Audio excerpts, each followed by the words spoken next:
ஓம் கங்கா யமுனா சரஸ்வதி கோமாதா போற்றி.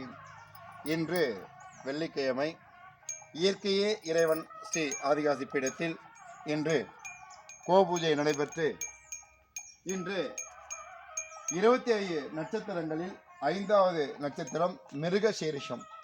இந்த மிருகசீரிஷத்தினுடைய நட்சத்திரத்தினுடைய மரம் கருங்காலி மரம். இந்த கருங்காலி மரத்திற்கு பூஜை நடைபெறுகிறது. உலகத்தில் உள்ள அனைத்து மிருகசீரிஷம் நட்சத்திரக்காரர்கள் அவர்களும் அவர்களுடைய குடும்பமும் மேன்மேலும் வளர இயற்கையே இறைவன் ஸ்ரீ ஆதிகாசி பீடத்தில் பூஜை நடைபெறுகிறது.